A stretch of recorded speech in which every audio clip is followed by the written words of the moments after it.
Assalamu alaikum all, welcome back to my channel. I pray that you're all in the best of health and iman.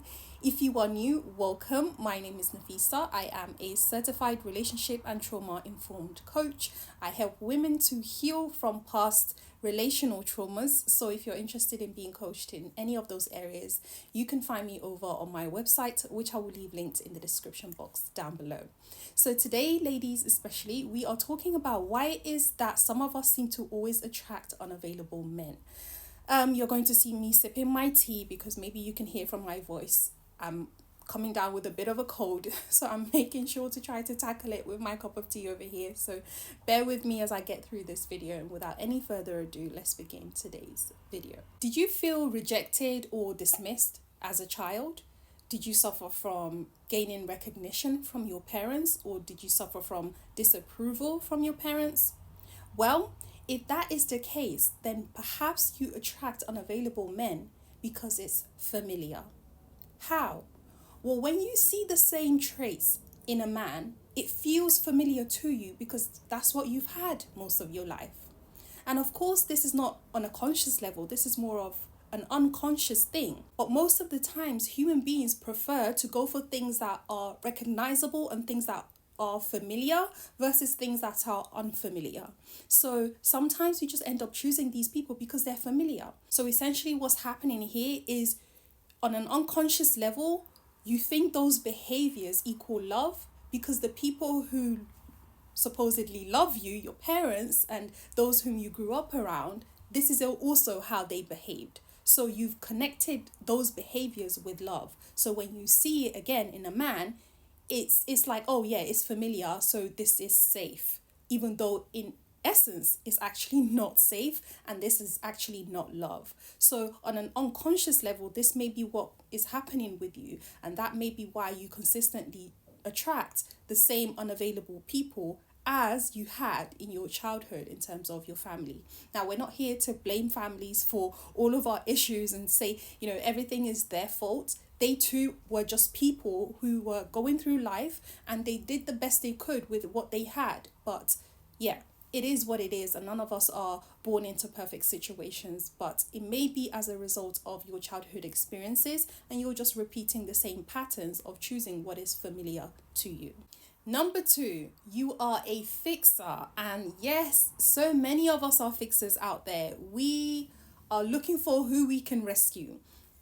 And some of this can also be explained by childhood experiences, where some of us growing up as children, we may have learned that one way to attain love would be to help, right? So we do more of the helping, and the more we help, the more our parents are, or our guardians are, more pleased with us, and the more love they give us. So then we go through life thinking, well, I'll help, right? I'll help.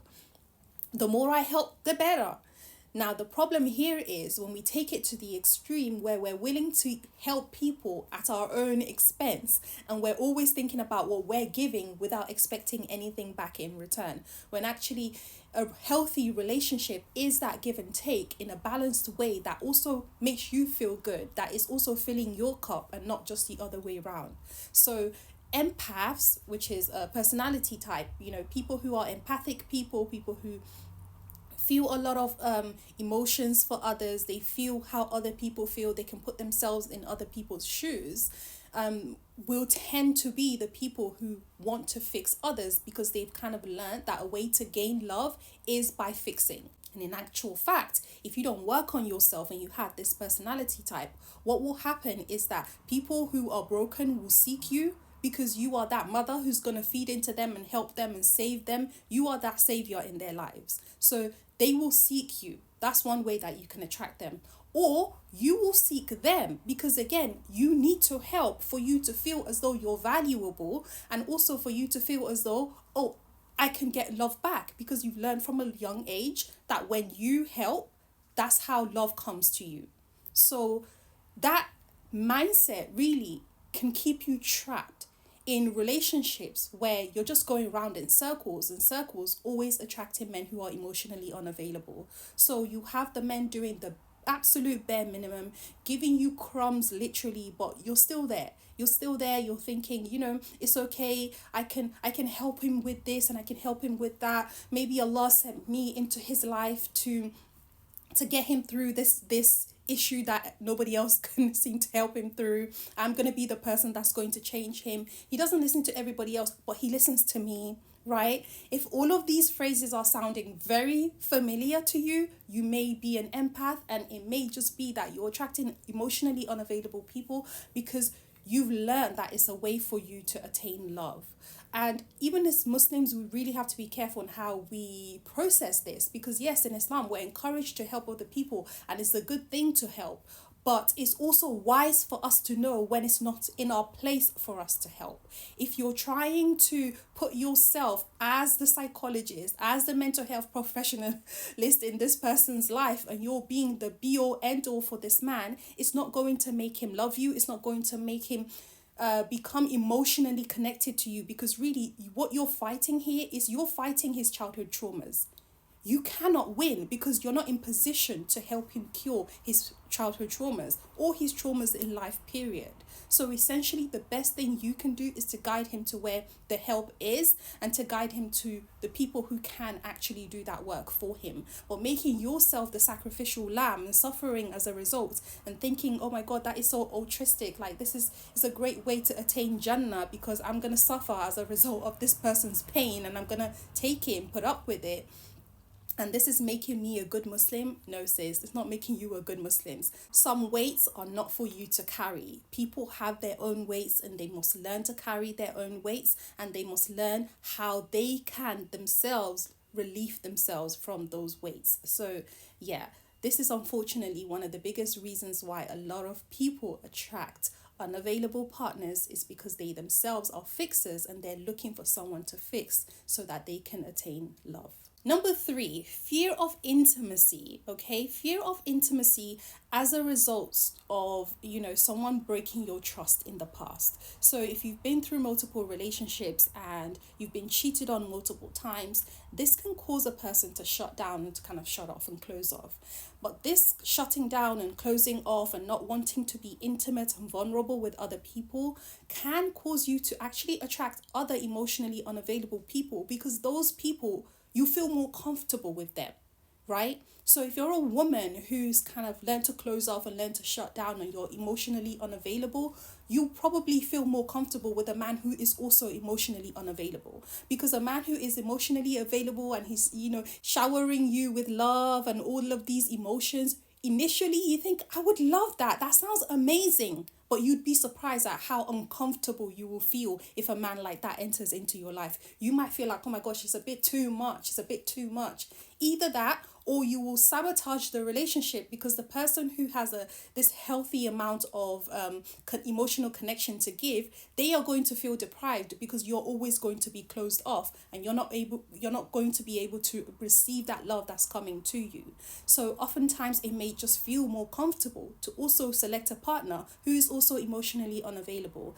Now, the problem with that, because you might think, well, then that's the best fit. They're both emotionally unavailable. They live their lives.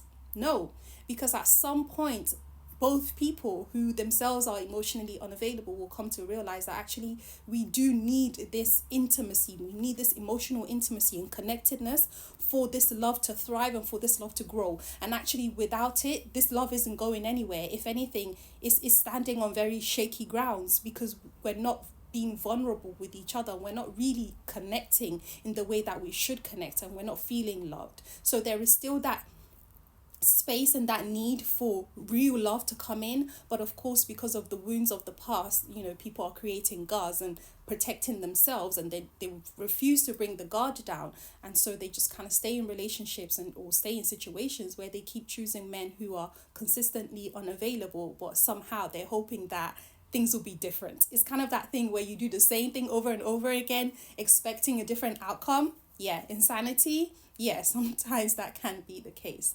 But yeah, this can be a very real reason why oftentimes we may attract people who are emotionally unavailable. It may be because we ourselves are emotionally unavailable and it feels more comfortable to be with a partner who is the same. So those are some of the examples that I wanted to give you, ladies, just to give you more of an insight as to understanding your behaviors and understanding that there are deeper meanings and deeper roots to your behaviors, and it's not just all happening because of something that you can think of. Sometimes the way you behave isn't on a conscious level, right? Much of our behaviors are coming from an unconscious level, and it's good for us to understand that so that we can begin to identify how we can change. And speaking of how you can change and how you can heal, if you want to work with me on a one-to-one basis, I have programs that are available that you can join, or you can book single one-to-one sessions with me to discuss your issues and discuss how you can begin your healing. Or you can join my membership as well. I have a healing membership called Healing Traumatic Hearts, and the ladies over there are doing their work healing internally so that they can be women who, you know, are internally healthy themselves, so that they can also build healthier relationships and sustain healthy and happier relationships. So if that's something that you want to get involved in, you can find out more about that. Link in the description box down below. Thank you so much, ladies, for watching this video. If you found the content of this video beneficial, definitely make sure you share this video with other ladies as well who may benefit from the content of today's video, and I will speak to you in my next video. Thank you for watching, ladies. Assalamu alaikum.